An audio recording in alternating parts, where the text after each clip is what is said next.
no chance for tomorrow. So, like I said, problems with this groin. So, to be honest, it didn't help to put him on the pitch on Saturday. Yeah, but like I said, at Aston Villa, so we had this feeling, okay, we are close to turn the game, and we decided to take the risk and put him on the pitch at least for this 20 minutes, and he scored, had a good performance, and we were close to turn the whole game, but it didn't help to recreate enough, and he still got problems with his groin, and so it didn't improve, and there's no chance for him to play tomorrow. Yes, for sure. So I'm a little bit concerned if we have him back on Saturday. So I hope we will have, because he's in such a good shape, and it's always good for self-confidence as striker. So he's got 3 goals right now, and he's really so important for our squad. And hopefully he can return on Saturday. But to be honest, today I'm not sure. So it was a little bit risky to bring him in Aston Villa, but I think we had to do because of the result, and he scored, and but there are still the problems, and I hope he can return at Millwall. Yes, so I think he really improved, especially his endurance and physical condition in the last 2 weeks, and had some minutes in the under 23, so he's an option for tomorrow. Especially because we have to think about to give some players a rest. So it's a lot of load right now in the moment. So the 4th game within the 9 days, and a pretty important game against Millwall too. So he's an option for tomorrow. No, I still like this cup. I like this situation, do or die game, and I'm really a deep believer in cup competition, and I want us to go into the next round. So without any doubt, although there are problems, some guys need perhaps a little bit a rest. So I want to win this game, and I want to go in the 3rd round, and we don't take any. We have to watch a little bit on the load, and have to watch a little bit the injuries. But we want to have a good starting 11 on the pitch, and we want to win this game. We all know. It would be easier, and I think we wouldn't concede so many goals if there is a 100% Tim Klose, and if there's a 100% Ivo Pinto. They're both so important for our squad, and we have to struggle right now in the moment, especially when I look at our last row of the 4 guys. So James Husband, I think he improves from game to game, but to be honest, he didn't play a lot in the last year, and right now he has to play each and every minute because all the other options, Harry Toffolo, Jamal Lewis, are out. So there's no other option on the left side, and the same on the right fullback position. So Ivo Pinto was great in the last season. He's so important for our squad. But we have to do a lot without him right now, and for that Russell Martin has to help on this position. We know, perhaps it's not his origin position, but he has to help because there's no other guy right now.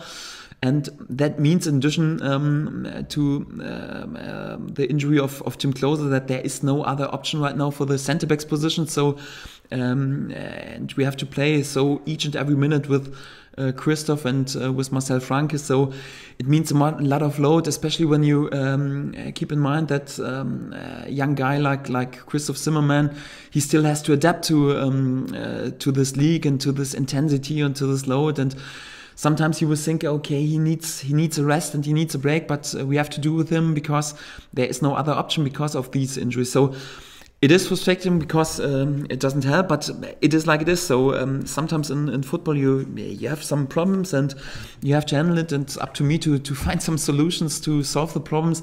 I'm a little bit more concerned that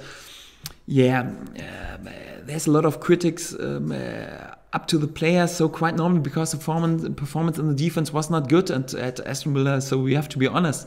But it's explainable. So because normally Christoph needs a rest, and Marcel needs still to adapt, and Russell has to help on a position who is not his original position, and James Husband normally needs a rest, but we have to do with them. And I think so. I'm not too angry with the guys because I can totally understand that sometimes there are some mistakes when the load is too high and when they normally need a rest. But they try to be there in each and every game, and for that I'm really thankful. And yeah, it's up to me to find some solution how to solve this problem right now in the moment. I have to be there for them, and I have to trust them, and they know I trust them, and I have to be there to give them self-confidence, although there's a special situation. So right now in the moment, it's not the moment to criticize them too much. So you can be sure we analyze the games, and in the dressing room, so we speak a lot about our mistakes and how to improve, and we work a lot on the training pitch. Because all the guys know, so to concede so many goals, it's not possible to win games with conceding so many goals, so we have to improve. The problem is that we had some really good, especially defending games. When I think about most of the time against Fulham, when I think about QPR, but we have to do it very constantly in the row. And we didn't against Sunderland, and we didn't against Aston Villa, and that's a topic we have to improve. Yeah, it would be better to have some options and to have some experienced options like Ivo and Tim, or for example Russ for the centre-back position. But right now, yeah, we have to deal with this, and I think for me it's important to be there for the guys and to stand in front of the guys and don't criticize them too much, especially in public, although we worked on our topics. But I think each and every fan and supporter in the stadium totally understands the situation. When you do with many young lads and lads who struggle, it's not so easy for them, for sure. When I look at Aston Villa, there was Justin with really experienced centre backs like John Terry, who was the skipper of the national squad, and we do with a guy who played the first time on this niveau and has to play each and every minute and comes from the German fourth league, and he did it really well. So after the QPR game, so he was a hero, and all the guys are praising him, and he's a new captain, and right now his quality is too poor for this league. That's too fast for me. So I will support the guys. I will be there for the guys. And if you want to criticize one, then criticize the coach. I can deal with it, no problem. But not the young lads. So I really trust James' husband. I really trust Marcel. I trust Christoph, Russ. They are there and they try to fight, and they know they have to improve. And we're looking forward for Ivo and for Tim to come back. But I think it's important to trust the guys, and I think each and every fan and supporter knows this. Yeah, in football it's always all together. So all the topics are mixed together, and it's quite normal. So we have one big topic, our defense behavior, not in each and every game, but in these two games against Sunderland and at Aston Villa. So we have to make improvements. Another topic is then to be in possession. So we didn't concede any goal because of our philosophy to control the ball and to be in possession. So we concede the goals because of our defense behavior. And so to be honest, I think we had 60% in the first half of possession and 70% in the second half against Aston Villa. So let's imagine we have this defense behavior problems and we have just 30%. So we are more forced to be there to play without mistakes. So it's always good to be in possession and don't give so easy balls away. And to be honest, one topic was our defense behavior, and the second topic at Aston Villa, we had 3 or 4 really poor mistakes in our passing quality, and we gave away all the counter chances. The first 4 chances we gave away out of a really easy mistake in the passing, out of 3 or 4 meter pass. And we know this, we spoke about this, but it has to do a little bit with the load.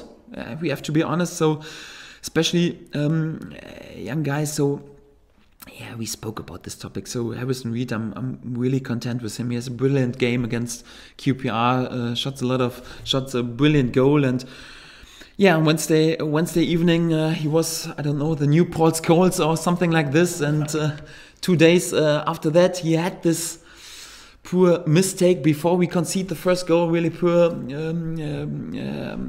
mistake in the passing, and we concede a goal, and that means he's just a young Nev guy who didn't play at Southampton, so it's too fast. So I'm really content with Harrison. He knows that he made a mistake, but I really trust him. It has to do with the load, because he didn't play in the last year, and right now he has to play each and every minute, because he's so important for our squad. But sometimes you have to give the young guys a break, and to trust them. And to be honest, when we do with these young guys, with James Maddison, with Harrison Reed, with Christoph Zimmermann, with Marcel Franke, with James Husband, with Josh Murphy, there will be games.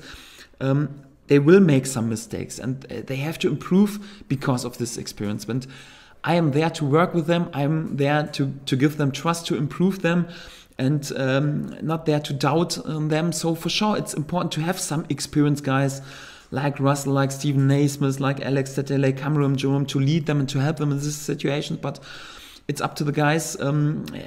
We trust them, and it's our way to go the way with them. So for sure, I could stand here and say, okay, I want an experienced and quality player like John Terry, and probably he plays more constantly or whatever, like our young lads. But I think it's our way to do with the young lads. We want a fresh new start in the beginning of this season, and we're totally convinced that's the right way. And we have to deal with setbacks, and you can trust me. I'm not nervous because there are setbacks, because that's what's normal when you work with young players, and we go our way further on, and then totally trust them and know we will improve. And the guys are good, and I really trust them.